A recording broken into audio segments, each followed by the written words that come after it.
vamos a resolver el ejercicio 21 de la guía 4 que dice lo siguiente. Un tanque de 247,5 pies cúbicos contiene vapor de agua inicialmente saturado a 30 libras-fuerzas por pulgada cuadrado. El tanque está conectado a una línea que transporta vapor a 180 libras-fuerzas pulgada cuadrado y 450 grados Fahrenheit. El vapor fluye hacia el tanque a través de una válvula hasta que se agregan 2,3 libras de vapor al tanque. La válvula se cierra y la presión en el tanque es de 40 libras-fuerzas por pulgada cuadrado. Determinar el volumen específico en pies cúbicos por libra en el estado final del volumen de control y la magnitud y dirección de la transferencia de calor entre el tanque y sus alrededores en unidades de BTU. Como se pueden dar cuenta, este es un problema en estado transitorio, puesto que con el tiempo las propiedades del sistema no se van a mantener constantes. Si nosotros seleccionamos como volumen de control el tanque más la válvula, ese volumen de control se está llenando de fluido a medida que pasa el tiempo, ¿sí? Por lo tanto, aunque el enunciado no lo va a decir explícitamente, tenemos que razonar eso y aplicar las ecuaciones correspondientes a un sistema en estado transitorio. Como se podrán imaginar, los dos balances que vamos a aplicar en este problema va a ser el balance de masa y el balance de energía, que vamos a presentarlos previo al análisis del ejercicio en particular. O sea que en un problema como estos, ahora lo que hacemos es también mirar lo que pasa adentro del volumen de control. En un sistema en estado estacionario eso no nos importaba, pero ahora sí nos empieza a preocupar qué pasa dentro del volumen de control porque con el tiempo cambia. Justamente es un estado no estacionario o no permanente. Ocurren cambios dentro del volumen de control con el tiempo. Los ejemplos más comunes son la carga y descarga de dispositivos, de tanques, de recipientes. Estos problemas de estado transitorio ocurren durante un periodo de tiempo finito, un delta T finito, o sea, tienen un principio y un fin. Por eso mismo, en estos sistemas se tratan los cambios que suceden durante un intervalo de tiempo delta T en lugar de cambios por unidad de tiempo, como hacíamos en un sistema en estado estacionario. Bien, el principio de conservación de la masa para un proceso de flujo en estado transitorio o no permanente puede expresarse de la siguiente forma. Como vimos en el caso especial de un proceso en estado estacionario, este término se hace nulo. Y por otro lado, el principio de conservación de la energía para un volumen de control en un proceso de flujo no permanente se expresa de esta forma, donde ya se consideró que el caso especial de procesos de flujo uniforme.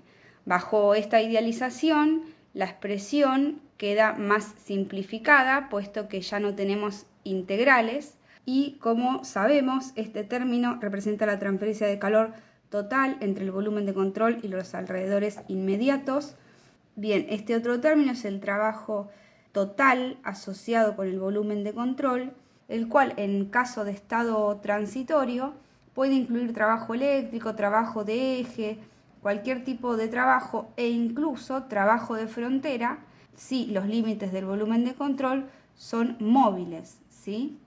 Aquí tenemos una diferencia respecto al trabajo que aparece en la conservación de la energía aplicado a un volumen de control en estado estacionario, puesto que en esos casos el volumen de control es constante, o sea, es fijo y no hay trabajo de frontera implicado. El trabajo que se requiere para que la masa entre o salga del volumen de control se toma en cuenta ¿dónde? En los términos de entalpía, ¿recuerdan? Bien, entonces, para responder al primer ítem, que es el cálculo del volumen específico en el estado final, vamos a aplicar el balance de masa en el volumen de control, elegido como tanque más válvula de estrangulamiento. y vemos que el término de flujo másico de salida es nulo justamente porque no hay ninguna masa que salga. Si hacemos la integral, en el primer miembro nos queda masa final menos masa inicial, m2 menos m1, o sea, es el cambio de masa dentro del volumen de control durante ese periodo de tiempo, y eso nos queda igual a la integral entre un tiempo inicial y tiempo final del flujo másico de entrada diferencial T, donde toda esta expresión, todo este término, es la masa añadida al tanque, porque es justamente la variación de masa dentro del tanque y es el dato que nos da el enunciado de 2,9 libras. Notar que a los estados inicial y final los denotamos con los subíndices 1 y 2, y a los estados que entran o salen del volumen de control los denotamos con subíndices con letras E y S, de entrada y salida. Bien, el estado inicial sabemos que es un estado de vapor saturado a una presión de 30 libras fuerza por pulgada cuadrado. Por lo tanto, vamos a la tabla de vapor saturado, pero en este problema vamos a utilizar las tablas en unidades inglesas.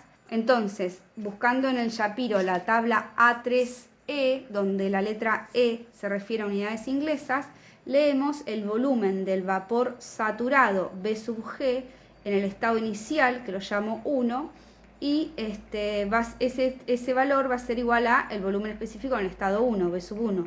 Y leemos un valor de 13,75 pie cúbico por libra. Entonces, la masa inicial la podemos calcular como la relación entre el volumen total del tanque dividido el volumen específico inicial, en el estado inicial. Y esto sería 247,5 pie cúbico dividido 13,75 pie cúbico por libra. Por lo tanto, la masa inicial es de 18 libras. La masa final son esas 18 libras más 2,9. Por lo tanto, la masa final M2 es de 20,9 libras. Por último, el volumen específico en el estado 2 es la relación entre el volumen total dividido la masa en el estado 2. ¿Sí? Entonces, 247,5 pie cúbicos dividido la masa final que recién calculamos de 20,9 libras, y esto nos da el valor de 11,84 pie cúbicos por libras. Bien, pasamos al ítem 2, que es calcular la transferencia de calor, ¿sí? Tanto en magnitud como en dirección, entre el tanque y sus alrededores inmediatos. Bueno, entonces, lo que vamos a hacer es aplicar el balance de energía en el volumen de control. Entonces, si integramos miembro a miembro, nos queda que la integral entre la energía interna inicial U sub 1 y la energía interna final U sub 2 es la derivada de U de la energía interna dentro del volumen de control.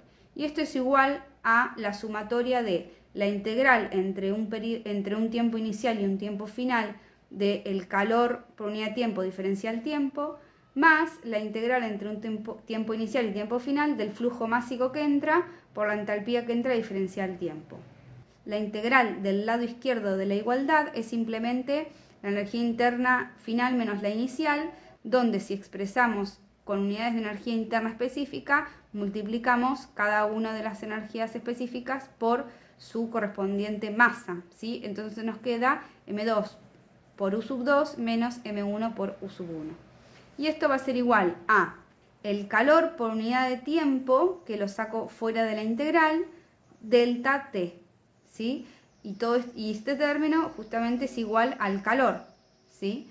Transferido entre el volumen de control y el entorno. Y el último término, como la entalpía de entrada la podemos sacar fuera de la integral porque es constante, simplemente nos queda entalpía de entrada por todo este término de integral, ¿sí? Que como vemos de la ecuación del balance de masa, ¿sí? Ya sabemos que ese término es el delta de masa, M2 menos M1, que a su vez es igual a 2,9 libras, ¿sí? Ese término ya lo conocemos, así que nos queda esta expresión. Lo que hacemos es despejar el término de calor, que es lo que queremos calcular, y agrupamos estos términos, ¿sí? Entonces, el valor de las energías internas U sub 2, U sub 1, los vamos a sacar de tablas de vapor.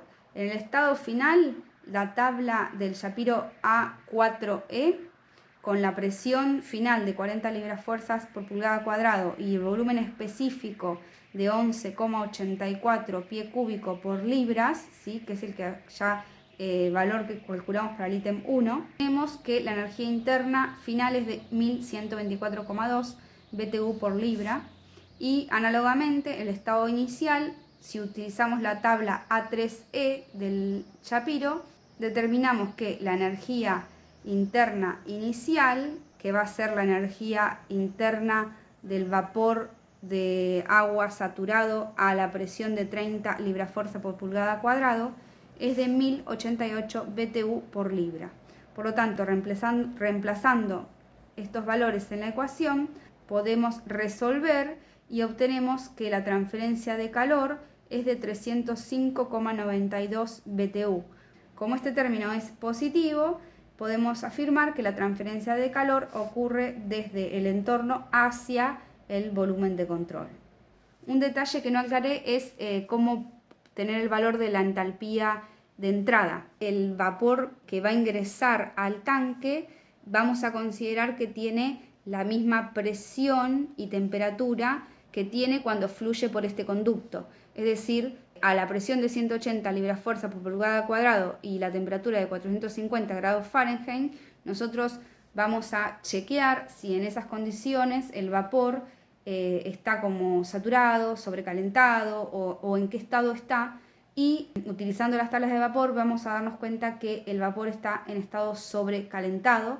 Por lo tanto, vamos a tener que utilizar la tabla A4, que es la tabla de vapor sobrecalentado, y leemos, utilizando la presión y la temperatura, leemos la entalpía, que es de 1243,4 BTU por libra.